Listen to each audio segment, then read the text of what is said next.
Hello friends, welcome back to PYQ academy. Friends, आज की video में हम लोग BPSC द्वारा प्रारंभिक परीक्षाओं में पूछे गए इतिहास के सभी प्रश्नों को सॉल्व करेंगे। आज का जो वीडियो है ये बेहद ही इंपॉर्टेंट है बिहार BPSC 7th फेज की तैयारी करने वाले छात्रों के लिए। तो आप सभी हमारे वीडियो में अंत तक बने रहें और अगर चैनल पर नए हैं तो चैनल को सब्सक्राइब करके चैनल के साथ जुड़ जाएँ। तो चलिए फ्रेंड्स, ज़्यादा देर न करते हुए हम लोग अपने प्रश्नों पर आते हैं। और BPSC के प्रारंभिक परीक्षा की ये पिछले परीक्षाओं के प्रश्न हैं और BPSC या फिर किसी भी एग्जाम्स में अगर क्वेश्चन आते हैं तो पिछले ये साल के प्रश्नों को ही उसमें सम्मिलित किए जाते हैं अधिकतर। पिछले वीडियो में हमने 20 प्रश्नों को सॉल्व कर लिया है। आज की वीडियो में बाकी के 20 प्रश्नों को सॉल्व करेंगे। आज का पहला क्वेश्चन है, प्रसिद्ध 10 राजाओं का युद्ध किस नदी के तट पर लड़ा गया? तो प्रसिद्ध 10 राजाओं का युद्ध परुशनी नदी के तट पर लड़ा गया था। ऑप्शन नंबर डी राइट है, परुशनी नदी। इसकी व्याख्या भी देख लेते हैं। 10 राज्य युद्ध यानी कि 10 राजाओं का युद्ध परुशनी नदी, वर्तमान इसका नाम है रावी नदी के तट पर लड़ा गया, जिसमें भारतों के राजा सुदास ने 10 राजाओं के एक संघ को हराया। इस संघ में आर्यों के प्रमुख जन, अनु, दूह, यदु, पुरु और तुर्वस। आर्यों का जो संघ था उसमें कई प्रकार के जातियाँ लड़ी थी, जिसमें जन, अनु, दूह, यदु, पुरु, तुर्वस ये सभी जातियाँ आर्यों के संघ में सम्मिलित थी। इन्हीं संघों को भारतों के राजा सुदास ने हराया था तथा 5 लघु जनजातियों का समूह सम्मिलित था, जिसके पुरोहित विश्वामित्र थे। तो आर्यों के पुरोहित इस युद्ध में विश्वामित्र थे, याद रखिएगा दोस्तों। अगला क्वेश्चन देखते हैं, हड़प्पा में मिट्टी के बर्तन का सामान्यतः किस रंग का उपयोग होता था? तो हड़प्पा में मिट्टी के बर्तनों पर प्रायः लाल रंग का उपयोग अधिकतर होता था। ऑप्शन नंबर बी सही है, लाल रंग। अगला क्वेश्चन है, महात्मा बुद्ध का महापरिनिर्वाण कहाँ हुआ था? तो महात्मा बुद्ध का महापरिनिर्वाण जो है यह कुशीनगर में हुआ था। ऑप्शन नंबर सी राइट है। और महात्मा बुद्ध को ज्ञान की प्राप्ति कहाँ से हुई थी? तो महात्मा बुद्ध को ज्ञान की प्राप्ति बोधगया बिहार से ज्ञान की प्राप्ति हुई थी। और किस वृक्ष के नीचे हुई थी? तो पीपल वृक्ष के नीचे बुद्ध को ज्ञान की प्राप्ति हुई थी, ये भी याद रखिएगा। अगला क्वेश्चन है, निम्नलिखित में से कौन सी बात बौद्ध धर्म तथा जैन धर्म में समान नहीं है? तो यहाँ नहीं है पूछ रहा है, बाकी के 3 ऑप्शन होंगे जो कि समान है, एक ऑप्शन है जो कि नहीं है। तो ऑप्शन नंबर बी सही है, आत्मदमन जो है यह बौद्ध धर्म और जैन धर्म में समान नहीं है। इसके अलावा वेदों के प्रति उदासीनता, रीति रिवाजों की अस्वीकृति एवं अहिंसा, ये तीनों बातें बौद्ध धर्म और जैन धर्म इन दोनों धर्मों में सम्मिलित हैं। अगला क्वेश्चन है, विश्व का पहला गणतंत्र वैशाली किसके द्वारा स्थापित किया गया?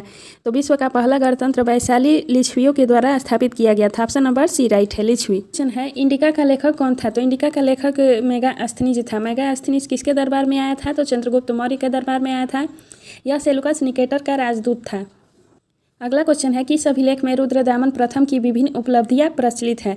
तो रुद्रदामन प्रथम की विभिन्न उपलब्धियां उसके जूनागढ़ अभिलेख में प्रचलित है। जूनागढ़ अभिलेख जो कि संस्कृत में लिखा गया है। अगला क्वेश्चन है, गुप्त सम्राट जिसने हुड़ों को पराजित किया, किस गुप्त सम्राट ने हुड़ों को पराजित किया? तो वह स्कंदगुप्त है। स्कंदगुप्त ने हुड़ों को पराजित किया। गुप्त वंश की स्थापना किसने की थी? तो श्रीगुप्त ने गुप्त वंश की स्थापना की थी।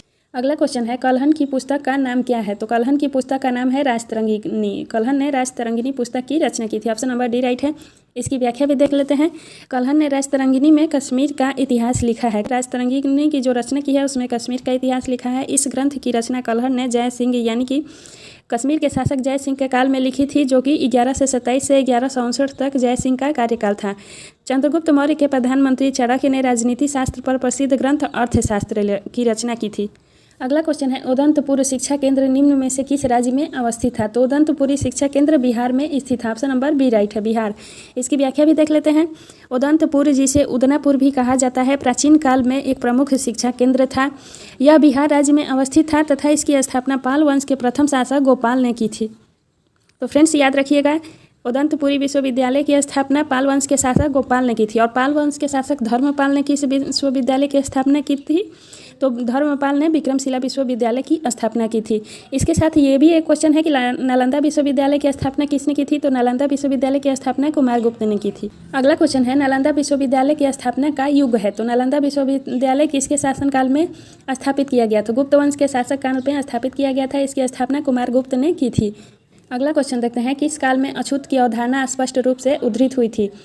तो धर्मशास्त्र के समय में अछूत की अवधारणा स्पष्ट रूप से उद्धृत हुई थी। इसकी व्याख्या भी देख लेते हैं। ऑप्शन नंबर डी राइट है। धर्मशास्त्रों के समय में 4 वर्णों यानी कि ब्राह्मण, क्षत्रिय, वैश्य एवं शूद्र के अतिरिक्त समाज में अन्य अनेक जातियों जैसे अम्बष्ठ, उग्र, निषाद, मगध, वैदेहक, रथकार आदि का भी आविर्भाव अनुलोम एवं प्रतिलोम विवाहों के फलस्वरूप हुआ था। पाणिनि ने 2 प्रकार के शूद्रों का उल्लेख किया है। कौन कौन से? तो निर्वासित एवं अनिर्वासित शूद्र का। पाणिनि ने 2 प्रकार के शूद्रों का उल्लेख किया है, निर्वासित और अनिर्वासित शूद्र का। इसमें पहले प्रकार के शूद्र ही अस्पृश्य माने जाते हैं, यानी कि निर्वासित शूद्र को ही अस्पृश्य मानते हैं। अगला क्वेश्चन है, ईसा पूर्व 6ठी सदी में विश्व की प्रथम गणतंत्रात्मक व्यवस्था कहाँ थी? तो ईसा पूर्व 6ठी सदी में विश्व की प्रथम गणतंत्रात्मक व्यवस्था वैशाली में थी। इसे किसने स्थापित किया था? तो लिच्छवियों के द्वारा स्थापित की गई थी। अगला क्वेश्चन है, पाटलिपुत्र में स्थित चंद्रगुप्त का महल मुख्यतः बना था। तो चंद्रगुप्त का महल किसे बना था? ईंटों का, लकड़ी का, पत्थर का या फिर मिट्टी का? तो चंद्रगुप्त का महल जो है यह लकड़ी का बना हुआ था, याद रखिएगा। इसकी व्याख्या भी देख लेते हैं। बिहार में पटना के समीप बुलंदी बाग एवं कुम्हरार में की गई खुदाई से मौर्य काल के लकड़ी के विशाल भवनों के अवशेष प्राप्त किए गए हैं। तो बिहार में पटना के समीप बुलंदी बाग एवं कुम्हरार की जो खुदाई की गई थी, उसी से मौर्य काल में चंद्रगुप्त के महल लकड़ी के बने के साक्ष्य प्राप्त हुए हैं। इन्हें प्रकाश में लाने का श्रेय अस्पुनर महोदय को जाता है। बुलंदी बाग से नगर के परकोटे के अवशेष तथा कुम्हरार से राजप्रसाद के अवशेष प्राप्त हुए हैं। बुलंदी बाग और कुम्हरार जो दोनों जगहों की खुदाई की गई थी, तो बुलंदी बाग से परकोटे का साक्ष्य मिला है और कुम्हरार से राजप्रसाद के अवशेष प्राप्त हुए हैं। अगला क्वेश्चन है, अभिलेख जिसे यह प्रमाणित होता है कि चंद्रगुप्त का प्रभाव पश्चिम भारत पर भी था। तो किस अभिलेख से यह प्रमाणित होता है कि चंद्रगुप्त का प्रभाव, यानी कि उसका जो प्रभाव था पश्चिम भारत पर भी था? तो यह रुद्रदामन के जूनागढ़ अभिलेख से प्रमाणित होता है कि चंद्रगुप्त मौर्य का शासनकाल पश्चिम भारत पर भी था। फ्रेंड्स, अगर आपको ये सेशन पसंद आ रहे होंगे तो चैनल को सब्सक्राइब जरूर करें और लाइक भी करें, जिससे हमें भी मोटिवेशन मिलता रहे और मैं आप सभी के लिए अच्छे अच्छे क्वेश्चंस लाया करूं। कला की गंधार शैली निम्न में से किस समय में फली फूली? कला की गंधार शैली जो है यह किसके समय में फली फूली? तो कला की गंधार शैली कुषाणों के समय में फली फूली। कुषाणों के समय में गंधार शैली का विकास हुआ था। इसकी व्याख्या भी देख लेते हैं। कुषाण शासक कनिष्क के शासनकाल में कला के क्षेत्र में 2 स्वतंत्र शैलियों का विकास हुआ, गंधार शैली और मथुरा शैली। ये भी पूछता है कि गंधार शैली और मथुरा शैली का विकास किसके शासनकाल में हुआ था? तो कुषाण वंश के शासक कनिष्क के शासनकाल में हुआ था। ये भी याद रखिएगा कि कुषाण वंश के शासक कनिष्क के शासनकाल में ही चतुर्थ बौद्ध संगीति भी हुई थी, जो कि कश्मीर में हुई थी। इन दोनों को कनिष्क की ओर से पर्याप्त प्रोत्साहन दिया गया। गंधार कला जो है यह यूनानी कला से प्रभावित थी। अगला क्वेश्चन है, प्राचीन भारत का नेपोलियन किसे कहा जाता है? तो प्राचीन भारत का नेपोलियन समुद्रगुप्त को कहा जाता है। समुद्रगुप्त गुप्त वंश का शासक था। अगला क्वेश्चन है, भागवत संप्रदाय के विकास में किसकी देन अत्यधिक थी? तो भागवत संप्रदाय के विकास में गुप्त वंश की देन सबसे अधिक थी। इसकी व्याख्या देख लेते हैं। भागवत अथवा वैष्णव धर्म का चरमोत्कर्ष गुप्त राजाओं के शासनकाल में हुआ। भागवत और वैष्णव धर्म, इन दोनों धर्मों का उत्कर्ष गुप्त राजाओं के काल में हुआ था। तो भागवत और वैष्णव धर्म का चरमोत्कर्ष गुप्त राजाओं के शासनकाल में हुआ था। गुप्त नरेश वैष्णव मतानुयायी थे। गुप्त नरेश यानी कि गुप्त वंश के शासक जो थे, ये वैष्णव धर्म को मानने वाले थे। उन्होंने अपने राजधर्म बनाया था। वैष्णव धर्म को गुप्त वंश के शासकों ने अपना राजधर्म बनाया था। अधिकांश शासक परम भागवत की उपाधि धारण करते थे। विष्णु का वाहन गरुड़ गुप्तों का राज चिन्ह था। अगला क्वेश्चन है, संगम युग में उरैयूर किस लिए विख्यात था? तो उरैयूर किस लिए विख्यात था? तो संगम युग में उरैयूर जो है यह कपास के व्यापार का महत्वपूर्ण केंद्र था, इसी के लिए विख्यात है। इसकी व्याख्या भी देख लेते हैं। तमिलनाडु के तिरुचिरापल्ली में अवस्थित कावेरी नदी के तट पर उरैयूर संगमकालीन चोलों की राजधानी थी। यानी कि संगम काल में चोलों की राजधानी थी उरैयूर, जो कि तमिलनाडु में स्थित है। उरैयूर कारी और वाराणम नामों से प्रसिद्ध था। संगम युग में उरैयूर कपास तथा सूती वस्त्रों का प्रमुख केंद्र था। ये याद रखिएगा दोस्तों, बहुत ही इंपॉर्टेंट क्वेश्चन है।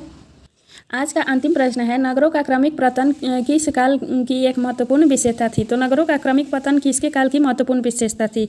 गुप्त काल, प्रतिहार युग, राष्ट्रकूट या फिर सातवाहन युग? तो नगरों का जो क्रमिक पतन आरंभ हुआ यह गुप्त काल में हुआ था। ऑप्शन नंबर ए राइट है। इसकी व्याख्या भी देख लेते हैं। गुप्त काल में नगर क्रमिक पतन की ओर अग्रसर हुए। संपूर्ण गंगा घाटी में जो शहर पहले अत्यंत समृद्ध अवस्था में थे, उनमें से अधिकांश को गुप्त युग में या तो त्याग दिया गया या वहां के आवासन में पर्याप्त विघटन हुआ। पाटलिपुत्र जैसा महत्वपूर्ण नगर फेनसांग के आगमन तक गांव बन गया था।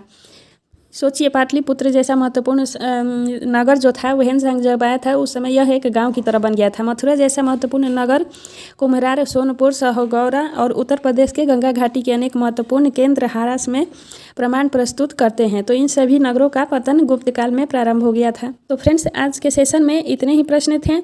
इसके पहले पार्ट को हमने सॉल्व करा दिया है, चैनल पर जाके आप लोग देख सकते हैं। मिलते हैं नेक्स्ट वीडियो में नेक्स्ट टॉपिक के साथ। तब तक के लिए धन्यवाद।